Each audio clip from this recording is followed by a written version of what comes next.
इकडे समोर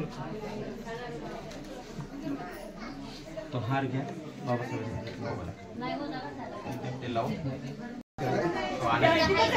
विश्वरत्न बोधिसत्व महामानव डॉक्टर आंबेडकरांचा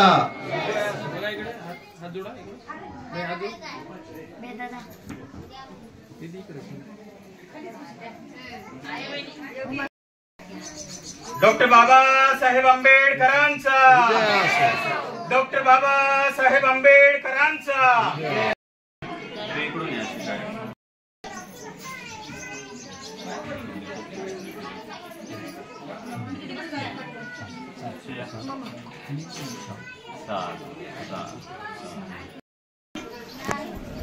याच्यावर पायऱ्यावर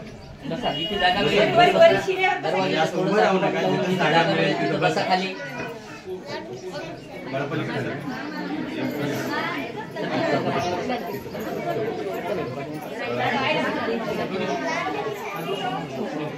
थोडस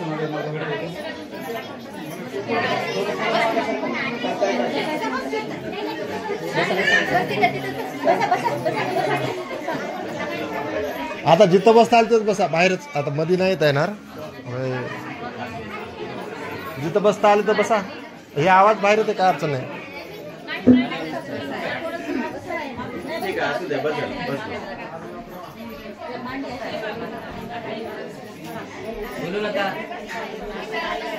बाहेर असणारे जरा लक्ष द्या. पायरीकडे असणारे, दरवाज्यात असणारे तुम्ही तिघे खालीच बसा.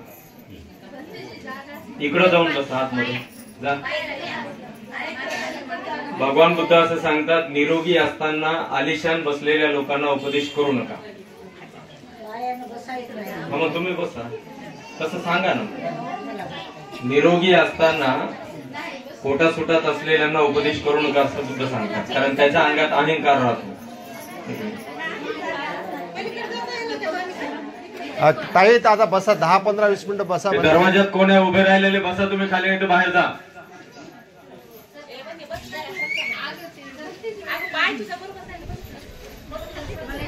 पायऱ्यावर बसा ना, वरी जाऊ. सगळ्यांना आवाज येतो जर तुम्ही शांत राहाल तर. मी तिकडे जाऊन थांबतो, शूटिंग घेतो, पाठीपाठी थांबतो, उभं टाकतो. जोंधळे परिवाराच्या वतीने आपण सर्व त्यांचे आप्तेष्ट, त्यांचे मित्र, त्यांचे परिचित जण, आपण त्यांचे शेजारी या ठिकाणी सर्व आपण निमंत्रित आहोत. आपण सर्व या ठिकाणी आलो आहोत. काही थोडं 10 मिनिटं गुपचूप बसा, 10 मिनिट शांतता. जोंधळे परिवाराच्या साधन सामग्रीच्या प्राप्तीच्या यशाच्या समाधानामध्ये, त्यांच्या आनंदामध्ये सहभागी होण्याकरिता, त्यांची ही प्रगती पाहून आपल्याला आनंद होतो. याही पेक्षा उत्तरोत्तर, यापेक्षा अधिक त्यांची प्रगती व्हावी. व्यावहारिक जीवनामध्ये त्यांना याही पेक्षा अधिक यश प्राप्त करता यावे आणि त्यासाठी या मंगल प्रसंगी आपण सर्व त्यांना आपल्या मंगल कामना, आपल्या मंगल मैत्री प्रदान करण्याकरिता उपस्थित आहोत. आपले मन शांत असेल, आपले मन निर्मळ असेल तरच आपण त्यांना आपल्या भगवतो अरहतो सम्मा संबुद्धस्स. नमो तस्स भगवतो अरहतो सम्मा संबुद्धस्स. नमो तस्स भगवतो अरहतो सम्मा संबुद्धस्स. नमो तस्स भगवतो अरहतो सम्मा संबुद्धस्स. नमो तस्स भगवतो अरहतो सम्मा संबुद्धस्स.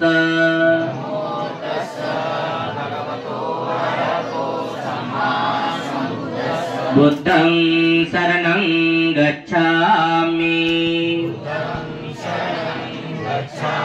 धम्मं शरणं गच्छामि.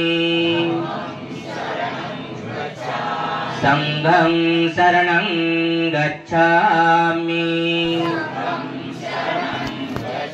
द्वितीयम्पि बुद्धं शरणं गच्छामि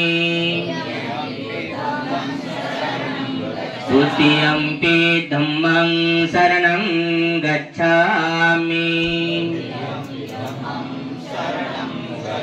तृतीयम्पि संघं शरणं गच्छामि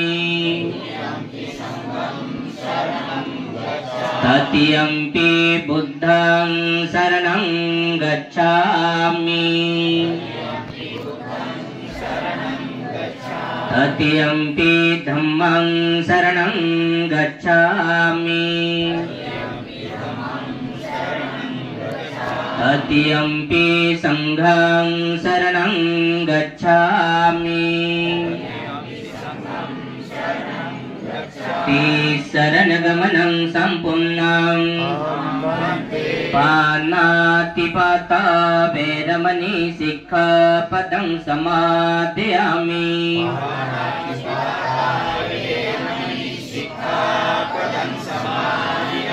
अदिन्नदाना वैरमणि सिक्खापदं समादयामि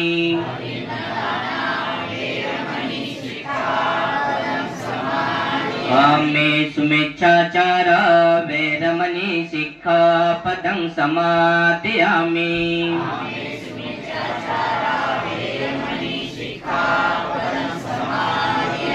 मुसावादा वैरमणि सिक्खापदं समादयामि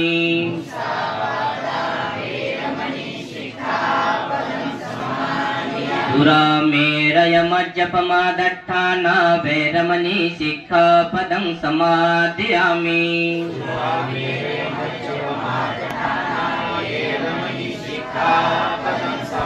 साधु साधु साधु तिसरणेन सत्यं पंचशीलं धम्मं साधुकं सुरक्षितं कृत्वा अपमादेन सम्पादित साधु साधु साधु बुद्धं नमामि धम्मं नमामि संघं नमामि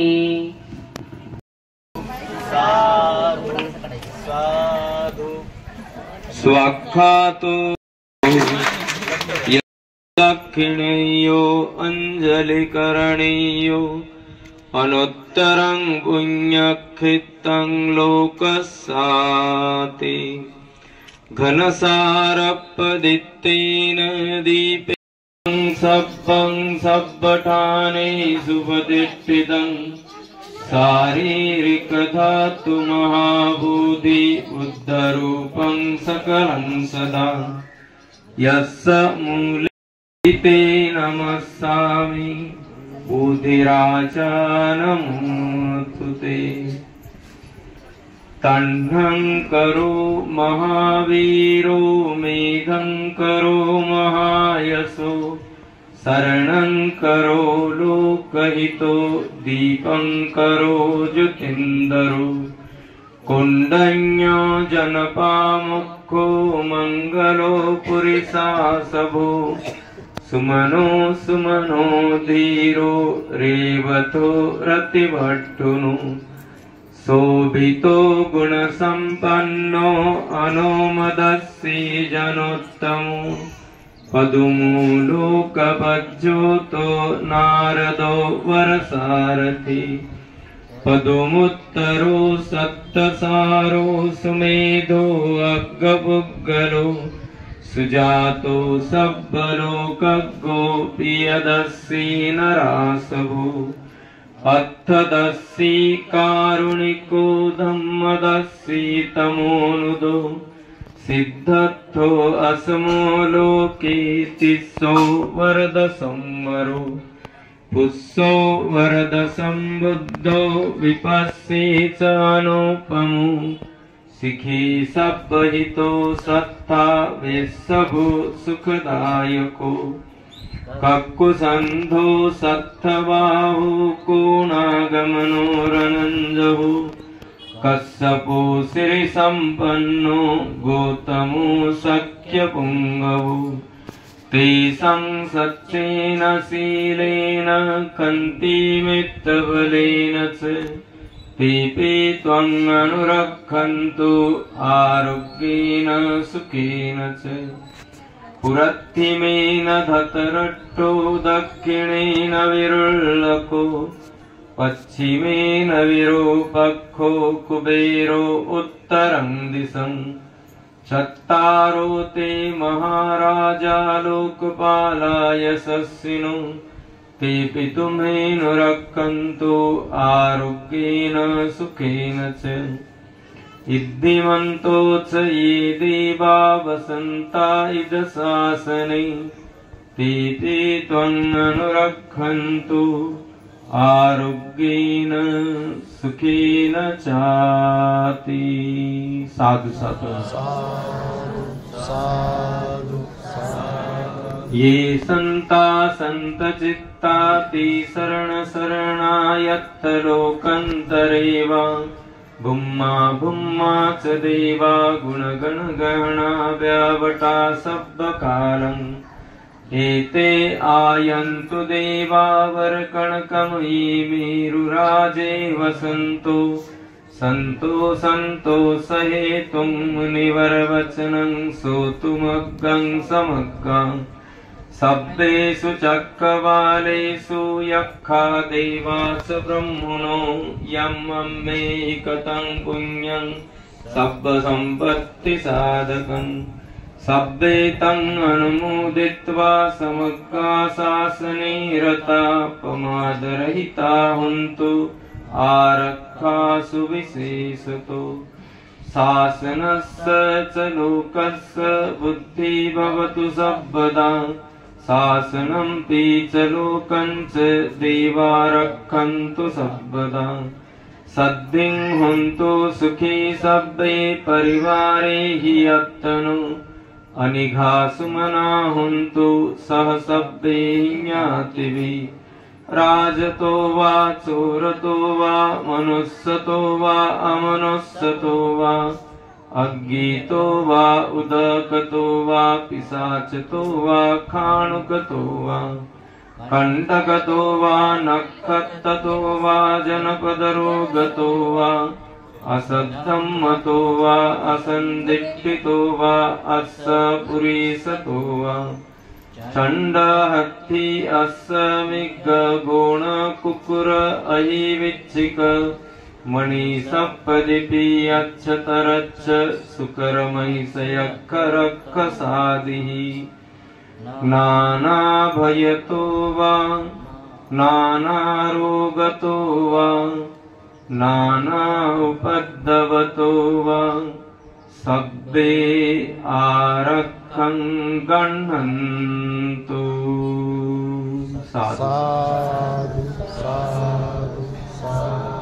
करणीयमत्तकुशलेन यन्तं सन्तं पदं अविसमिच्छ सक्को उजोच सुजोच सुवचो च समुदो अनतिमानि सन्तोषकोच सुबरोच अपकिच्चोच सल्लौकौत्ति सन्तीन्द्रियोच निपकोच अपगब्बो कुलेषु अननुगित्तो न च बुद्धं समाचरे किञ्चि येन विඤ्ञो परे उपवदेयं सुखिनो वा केमिनो हन्तु सब्बे सत्ता भवन्तु सुखितत्ताम्। ये केचिपाणभूतत्ति तसा वा तावरा वा अनवशेषादिगा वा ये मध्यमारस्सका अनुकथूला दिट्टा वा एव अदिट्टा ये च दूरे वसन्ति अविदूरे भूता वा सम्भवेशी वा सब्बे सत्ता भवन्तु सुखितत्ताम्। न परो परं निकुब्बेत नातिमन्येत गत्तजिनं कञ्चि व्यारोसना पटिगसंज्ञा नान्यमन्यस्य दुःखमिच्छय्य। माता यथा नियं पुत्रं आयुषा एकपुत्रमनुरक्षे एवं त्रिसर्वभूतेषु मानसं भावये अपरिमाणम्। मित्तं च सर्वलोकस्मिन् मानसं भावये अपरिमाणम्। उद्धं अदोच तिर्यंच असंबाधं अवीरं असपत्तं तिट्टं चरं निसिन्नो वासयानो वा यावतस्य विगतमिद्धो एतं सतिं अलिख्यय्य ब्रह्ममित्तं विहारं इदमाहु दिट्टिं च अनुपगम्य शीलवादस्सनेन सम्पन्नो कामेषु विनय्यगेदं न हि चातु गब्बसेयं पुनरेतीति एतेन सच्चवज्जेन सुत्थिते होतु सर्वदा एतेन सच्चवज्जेन सुत्थिते होतु सर्वदा एतेन सच्चवज्जेन सुत्थिते होतु सर्वदा एवं मे सुतं एकं समयं भगवा सावत्थ्यं विहरति जेतवने अनाथपिण्डिकस्य आरामे अथ को अन्यतरा देवता अविक्कन्तायरत्या अविक्कन्तवन्ना केवलकल्पम् जेतवनं उपासित्वा येन भगवा तेनोपसङ्कमित्वा भगवन्तं अभिवादयित्वा एकमन्तं अट्टासि एकमन्तं पिताकोसा देवता भगवन्तं गाथाय अज्जवासि बहुदेवा मनुष्या च मङ्गलानि अचिन्तयन् आकङ्क्षमानासुत्थानं ब्रूहि मङ्गलमुत्तमम् असेवनाच बालानां पण्डितानां च सेवना पूजा च पूजनीयानां एतं मङ्गलमुत्तमम् पतिरोपदेशवासो च पुब्बे च गतपुण्यता अत्तसम्मापणीदि च एतं मङ्गलमुत्तमम् बाहु सचञ्च सिप्पञ्च विनयो च सुशिक्षितो सुभाषिता च या वाचा एतं मङ्गलमुत्तमम् माता पितु उपट्टानं पुत्रदारस्य सङ्गहो अनाकुला च कम्मन्ता एतं मङ्गलमुत्तमम् दानं च धम्मचर्या च ज्ञातकानं च सङ्गहो अनवज्यानि कर्माणि एतं मङ्गलमुत्तमम् अरति वीरति पापा मज्जपाना च संयमो अपमादो च धम्मेषु एतं मङ्गलमुत्तमम् गारवो च निवातो च सन्तुष्टि च गतान्युता कालेन धम्मश्रवणम् एतं मङ्गलमुत्तमम् खन्ति च सोवचस्यता समणानं च दर्शनं कालेन धम्मसाकच्छा एतं मङ्गलमुत्तमम् तपो च ब्रह्मचर्यं च अर्यसच्चानदर्शनं निब्बानसच्चिक्रिया च एतं मङ्गलमुत्तमम् पुट्टस्य लोकधम्मेहि चित्तं यस्य न कम्पति अशोकं विरजं क्षेमं एतं मङ्गलमुत्तमम् पुट्टस्य लोकधम्मेहि चित्तं यस्य न कम्पति अशोकं विरजं क्षेमं एतं मङ्गलमुत्तमम् एतादृशानि कृतवानं सब्बत्तमपराजिता सब्बत्तशुद्धिं गच्छन्ति तं ते मङ्गलमुत्तमन्ति एतेन सच्चवज्जेन होतु ते जयमङ्गलम् एतेन सच्चवज्जेन होतु ते जयमङ्गलम् एतेन सच्चवज्जेन होतु ते जयमङ्गलम् साधु साधु। महाकारुणिको नाथो हिताय सब्बपाणिनं पूरित्वा पारमी सब्बा पत्तो सम्बोधिमुत्तमम् एतेन सच्चवज्रेन होतु ते जयमङ्गलम् जयन्तो बोधियामूले सख्यानं नन्दिवड्डुनु एवं तुय्यं जयो हन्तु जयस्सु जयमङ्गलम् सक्कत्वा बुद्धरत्नम् औषधम् उत्तमं वरम् हितं देवमनुस्सानं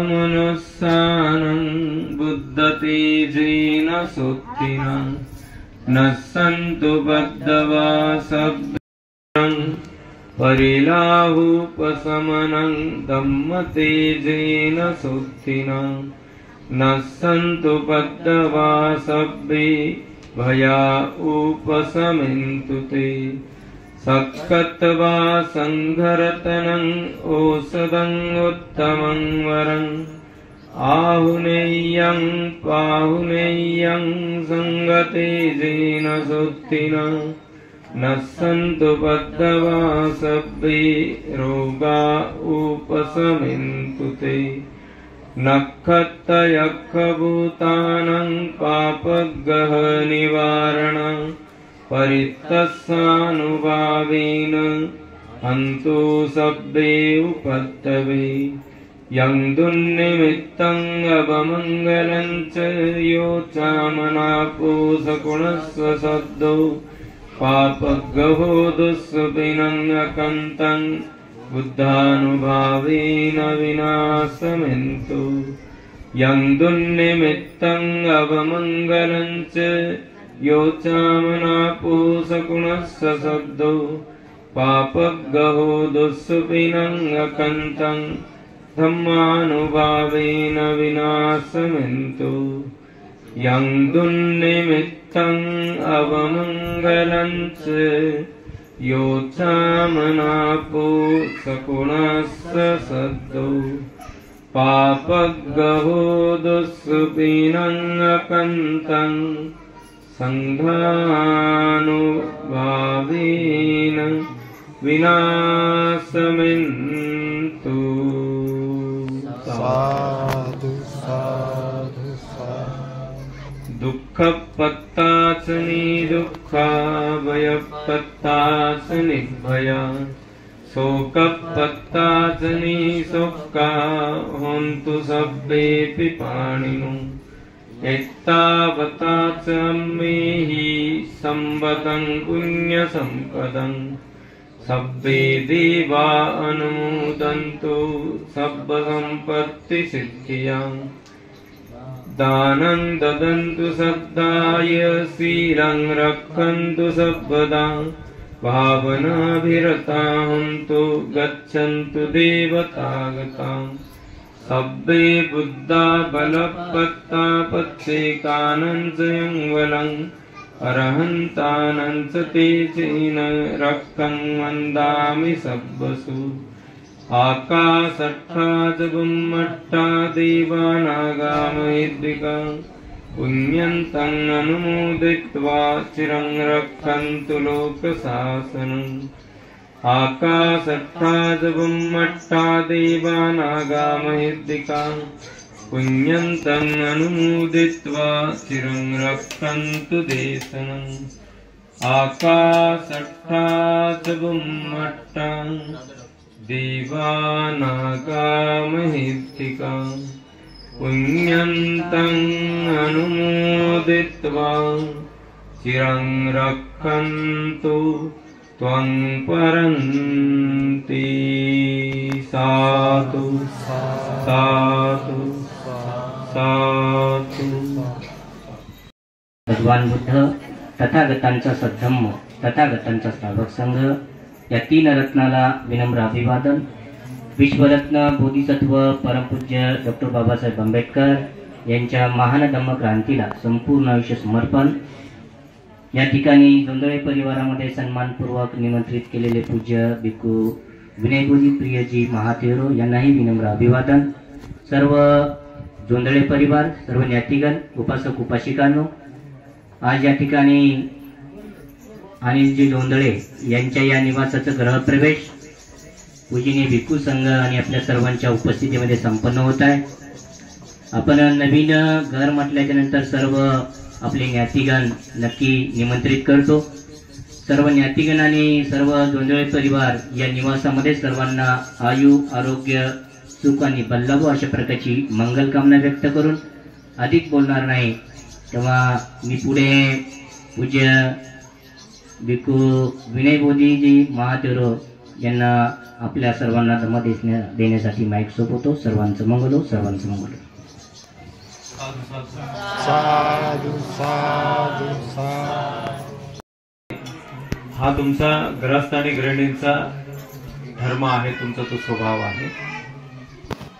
मला घातलेल्या मुलाबाळांची वाढ त्या संपत्तीच्या आधारे योग्य प्रकारे होऊ शकत नाही. तुम्ही जर परिश्रमाने संपत्ती मिळवलेली असेल आणि तुमची मुले बाळे जर वाम मार्गाने त्याला व्यर्थ घालवित असतील तर यामुळे सुद्धा गृहस्थाश्रम हा अपूर्ण ठरतो. हे जे यश आहे गृहस्थाश्रमाला, तुम्हाला एक समाधान देणारे यश आहे. भौतिक संपत्तीला मिळविणे ही तुमच्या कष्टाची अत्यंत जमेची बाजू आहे.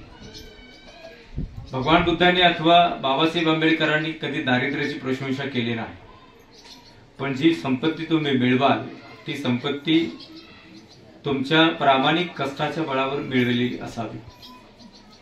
एक म्हण प्रचलित आहे समूहामध्ये, मानव मात्रांच्या मध्ये, की पोलिसांचे लेकरं कधी चांगले निघत नाही असं म्हटलं जातं. त्यामध्ये सर्वच पोलीस येऊ शकत नाहीत, परंतु अधिकांश पोलीस भ्रष्टाचार करतात आणि भ्रष्टाचाराचा पैसा लेकरांना देतात, त्यामुळे लेकरं वाया जातात. आपल्याला सहज लक्षात घेण्याजोगं आहे. म्हणजे गृहस्थाश्रमाचे हे जे यश आहे हे जोपासून ठेवत असताना आपण बुद्धाचा उपदेश का ऐकतो? आज इथे बुद्धवंदना आपण का करीत आहोत? बुद्धाचा उपदेश का ऐकत आहोत? बाबासाहेब आंबेडकरांच्या प्रतिमेचा सन्मान या ठिकाणी आपण का करीत आहोत? गृहप्रवेशाची ही सुरुवात भगवान बुद्धाच्या काळापासून झालेली आहे. सिद्धार्थांनी कपिलवस्तू सोडले आणि सिद्धार्थ बुद्ध झाले. बुद्ध झाल्यानंतर भगवान सम्यक संबुद्धांना महाराजा शुद्धोधनांनी कपिलवस्तूला येण्याचे निमंत्रण पाठविले. भगवान बुद्धांनी विशाल भिक्खू संघासह कपिलवस्तूला भेट देण्याकरिता येण्याचे मान्य केले आणि ही बातमी कपिलवस्तू नगरीमध्ये पसरली. कपिलवस्तूतील संपूर्ण शाक्यगण अतिशय उत्साहित झाले, अत्यंत आनंदित झाले. शाक्यसिंह श्रमण गौतम कपिलवस्तूला येत आहे. त्या शाक्य संघातील लोकांनी बैठका घेतल्या. हे जे उच्च पदाला प्राप्त झालेले सर्वज्ञ महामानव आहेत, देव आणि मनुष्यांचे शास्ता आहेत, या महामानवाचं स्वागत कसं करावं? हे प्रज्ञावंत आहेत. प्रज्ञावंतांचं स्वागत त्यांच्या चरणावर पुष्प अर्पण करण्याने होत नाही. प्रज्ञावंतांच्या हातात पुष्प दिल्याने त्यांचे स्वागत होत नाही. प्रज्ञावंतांच्या गळ्यात पुष्पमाला अर्पण करण्याने त्यांचे स्वागत होत नाही. मग प्रज्ञावंतांचे स्वागत कशाला म्हणावे? तर प्रज्ञावंतांनी जो मार्ग सांगितला, जो ज्ञान मार्ग सांगितला, त्या ज्ञान मार्गाचे अनुसरण करण्यासाठी वचनबद्ध होण्याने आणि त्या मार्गाचे अनुसरण करण्याने त्या प्रज्ञावंत महामानवाचे खरे स्वागत होईल असा निर्णय त्या ठिकाणी घेण्यात आला. आणि मग उपदेश कुठे ऐकावायचा? तर कपिलवस्तू नगरीमध्ये नगरोधाराम नावाचे एक ठिकाण आहे. त्या ठिकाणी एक भव्य दिव्य असं सभागृह बांधण्यात आलं. सुंदर शिल्पाकृती सभागृह तयार करण्यात आलं. सभागृहाच्या मधोमध भगवंतांच्या करिता एक विशिष्ट आसन तयार करण्यात आलं. अवतीभोवती विपूंच्या करिता आसने तयार करण्यात आली. सभागृह निर्माण झाल्यानंतर दीर्घकाळपर्यंत, अनेक महिनेपर्यंत त्या सभागृहाचा वापर केला गेला नाही. भगवान बुद्ध येण्याची प्रतीक्षा केली गेली. जेव्हा भगवान बुद्ध कपिलवस्तूला बुद्धत्व प्राप्त केल्यानंतर पहिल्यांदाच आले, तेव्हा सगळ्यात पहिल्यांदा भगवंतांना विशाल भिक्खू संघासह त्या सभागृहात नेण्यात आलं. त्या आसनावर तथागताने आसनस्थ व्हावं म्हणून भगवंतांना याचना केली गेली. आसनस्थ झालेल्या भगवंतांना शाक्यगणाने एकत्रित विनंती केली की भगवान बहुजनांच्या हितासाठी, बहुजनांच्या सुखासाठी, आमच्या कल्याणासाठी आम्हाला आपण उपदेश करावा. भगवान बुद्धांनी त्यावेळेला उपदेश केला, एकेची बुद्धं शरणंगतासे नते गमिसंती अपायन पाहाय महान संदेहं देव कायन परिपुरे संते. तथागतांनी उपदेश केला, जे कोणी बुद्धाला शरण जातात ते अपायात पडत नाही, आणि अपायात पडले असतील तर बुद्धाला शरण जाऊन ते मुक्त होतात. त्यांच्या मनुष्य देहाचे पतन होत असताना त्यांचा मनुष्य देह शांत पदाला प्राप्त होतो, विशुद्धीला, श्रेष्ठत्वाला प्राप्त होतो. अपाय अपाय म्हणजे दुःख, पीडा, यातना, वेदना, त्रास, कष्ट. जगातला सर्वात श्रीमंत असलेला व्यक्ती असेल, त्याला जर विचारले की तुला अपायात पडणे आवडेल का, तर तो नाही म्हणेल. जगातला सर्वात गरीब व्यक्ती असेल आणि त्याला जरी विचारले की अपायात पडणे तुला आवडेल का, तर तोही नाही म्हणेल. जगातली सर्वात सौंदर्यवान असलेली व्यक्ती, त्या व्यक्तीला अपायात पडलेले आवडणार नाही, आणि जगातली सर्वात कुरूप असलेली व्यक्ती असेल, त्या व्यक्तीला सुद्धा अपायात पडलेले आवडणार नाही. पाहिलं तर त्याला जेव्हा त्याच्या मनासारखी होत नाही तेव्हा तो आक्रोश करतो, रडतो. एखाद्या लहानशा लेकराला आपण उन्हात टाकलं तर त्याला ऊन नको असतं, तो सांगू शकत नाही, परंतु आक्रोश करून तो आपल्या भावना सांगतो की मला हे ऊन नको. एखाद्या लहानशा लेकराला आपण थंडीत टाकलं तर थंडीमुळे तो रडतो, त्याला सांगता जरी येत नाही की मला थंडी नको, तरी त्याच्या वेदना मात्र त्या ठिकाणी आपल्याला तो सांगतो, रडण्याच्या, आक्रोश करण्याच्या बाबतीत. जे जगाच्या पाठीवर जन्माला आलेला प्रत्येक माणूस हा अपायातून मुक्त होण्यासाठी धडपडत आहे. मी अपायात पडू नये यासाठी प्रयत्न करत आहे. आणि मग भगवान बुद्धांनी मानवमात्रांना उपदेश केला की तुम्हाला जर अपायात पडावायचे नसेल तर तुम्ही बुद्धाला शरण जा.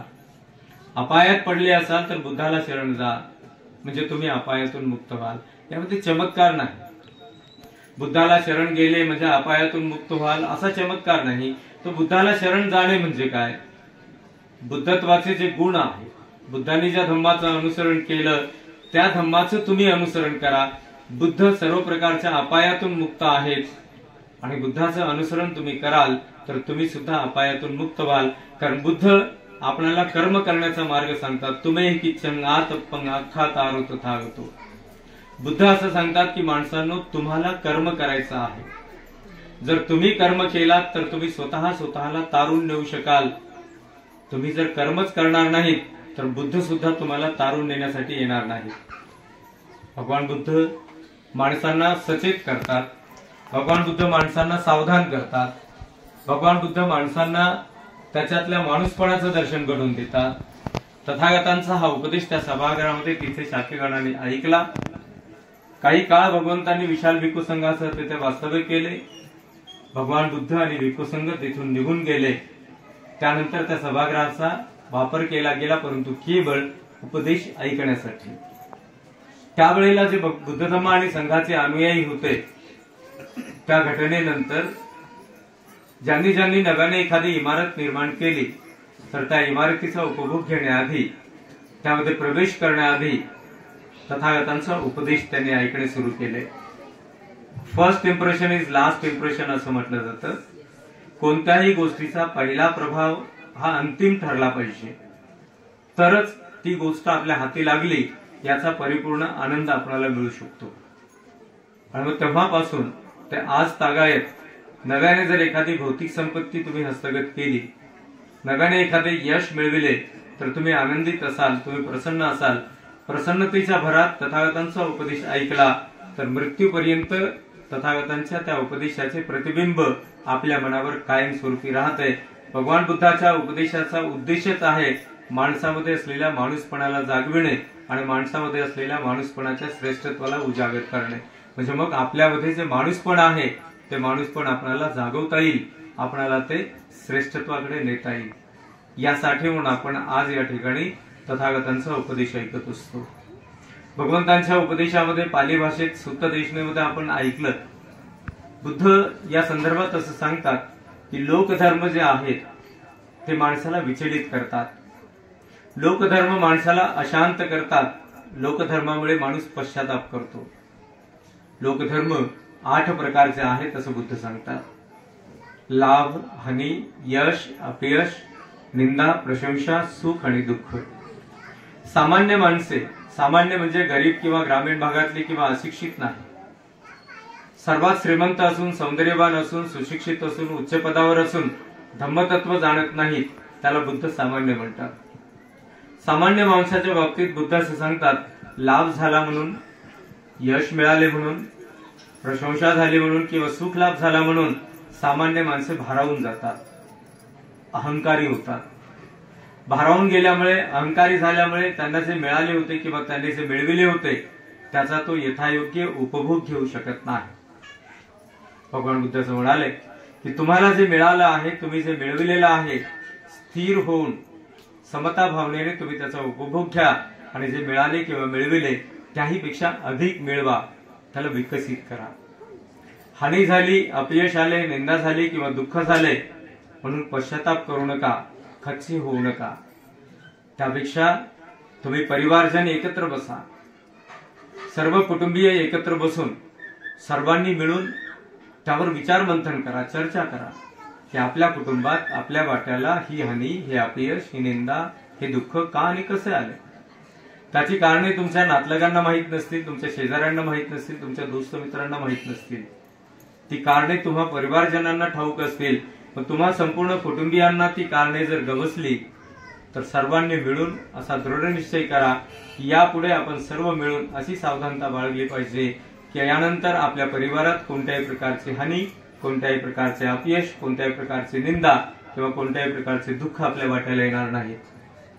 त्यापुढे तुम्हाला सुरळीतपणे तुमचे जीवन जगता येईल. बुद्ध असं सांगतात की तुम्हाला ज्या मातापित्यांच्या पोटी जन्मलाभ झाला ती तुमच्या पूर्वसंचिताची धन्यता आहे, तुमच्या मातापित्यांच्या पूर्वसंचिताचं ते पुण्य बळ आहे. मग आपण मानव म्हणून या सृष्टीमध्ये जन्माला आलो तर सर्वप्रथम मातापित्यांच्या प्रती कृतज्ञ राहत असताना मातापित्यांना आपल्यामध्ये असलेला मनुष्य सिद्ध करून दाखविणे.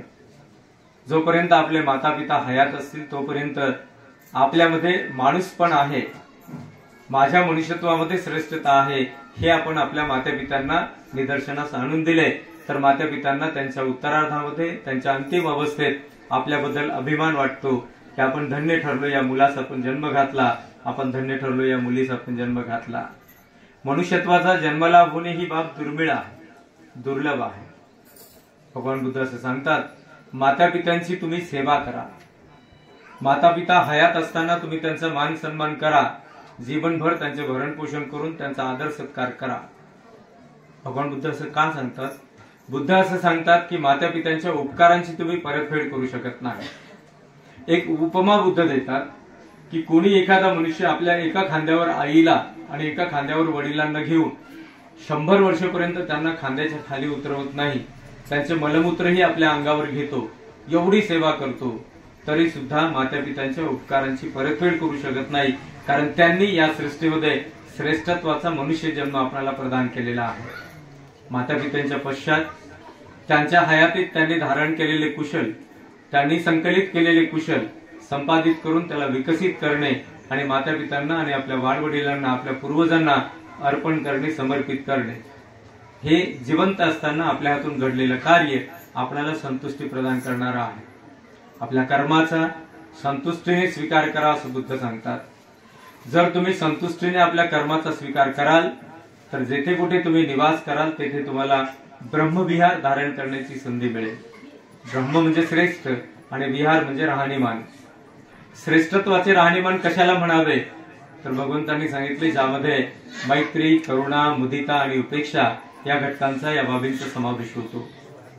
ज्या निवासात तुम्ही निवास कराल, तुमच्या अवतीभोवती असलेले तुमचे शेजारी पाजारी असतील, मनुष्य मात्रच नाही तर सरपटणारे असणारे विषारी जीवजंतू सुद्धा, पशु असतील, 2 पायाचे, 4 पायाचे, बिना पायाचे, बहु पायाचे, पक्षी असतील, या सर्वांच्या प्रती हा ब्रह्मविहार आपल्यामध्ये तुम्ही धारण करा.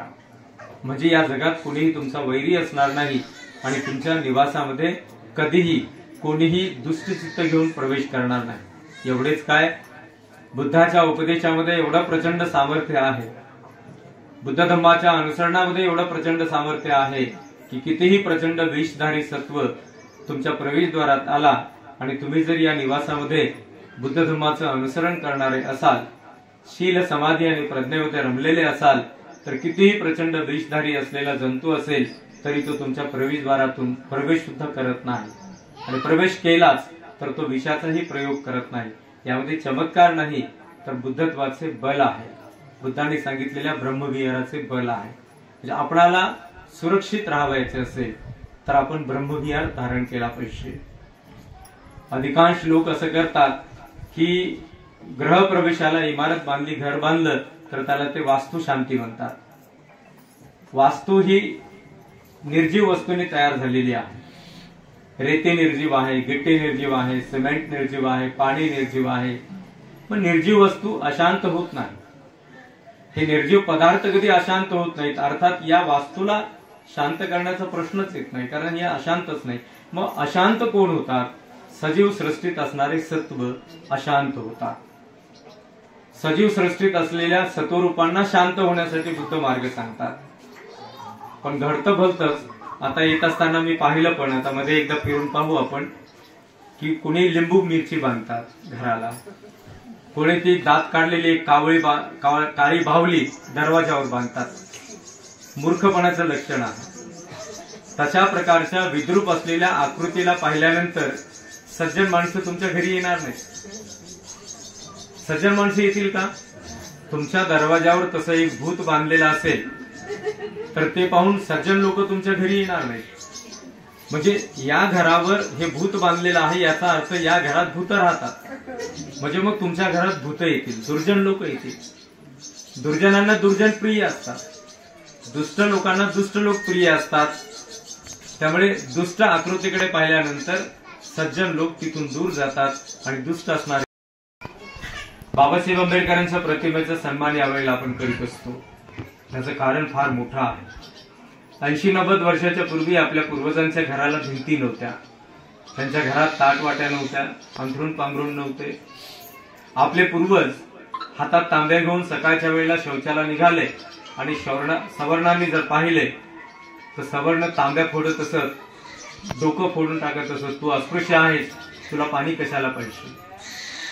बाबासाहेब आंबेडकरांनी हे सर्व पाहिलं.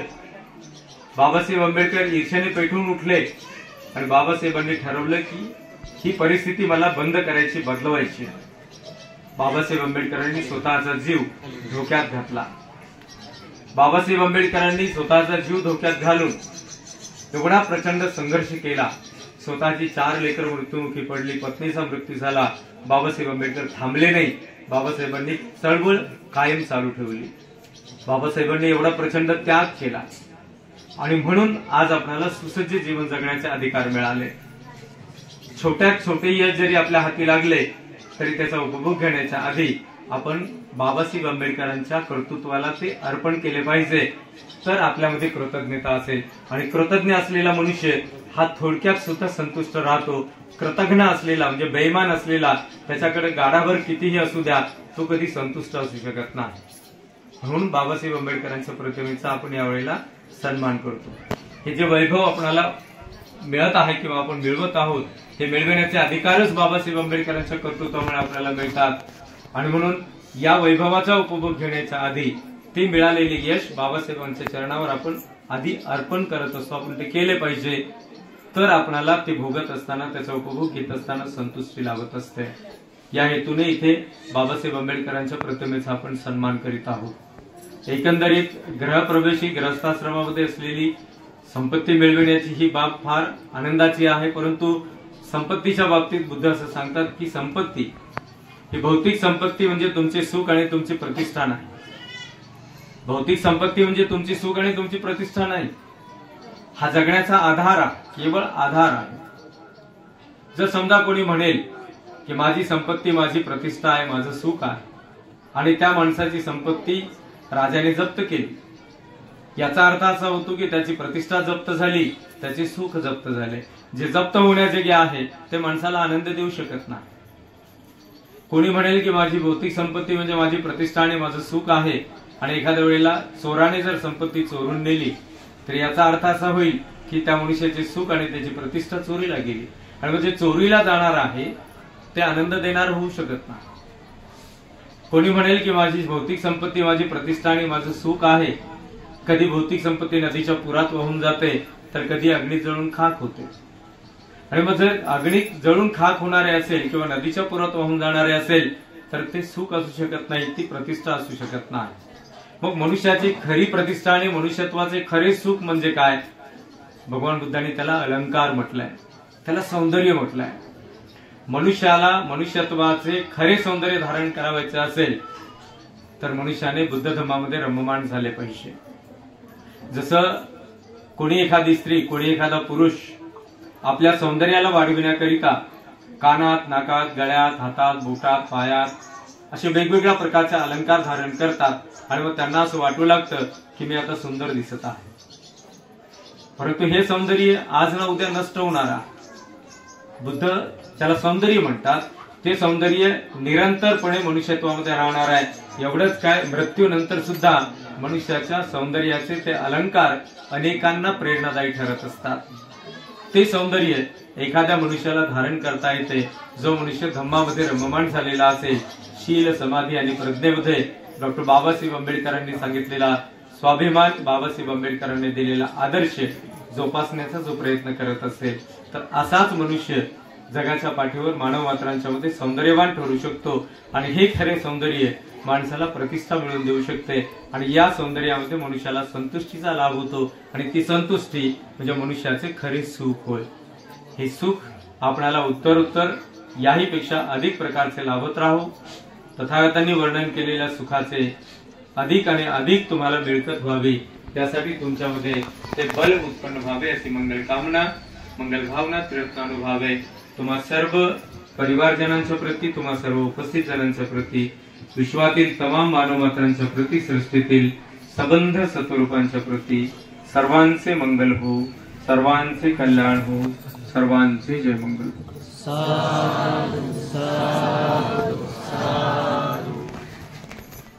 सब्बरोगा विनिमुक्तो सब्बसंतापवर्जितो सब्बवीरमतिक्कन्तो निब्बूतो च तुमंगवं सब्बित्तियो विभज्जन्तु सब्बरोगो विनश्यतु माते भवत्वन्तरायो सुखी दीर्घायुको भव भवतु सब्बमङ्गलं रक्षन्तु सब्बदेवता सब्बबुद्धानुभावेन सदा सुखी भवन्तु ते भवतु सब्बमङ्गलं रक्षन्तु सब्बदेवता सब्बधम्मानुभावेन सदा सुखी भवन्तु ते भवतु सब्बमङ्गलं रक्षन्तु सब्बदेवता सब्बसङ्घानुभावेन सदा सुखी भवन्तु ते. साधु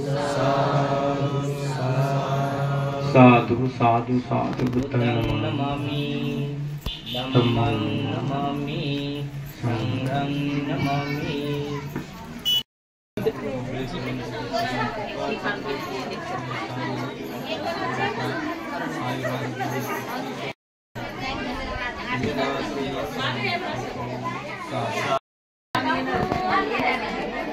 पाठीमागे सर जागा आहे. सर का काकू थोडं इकडे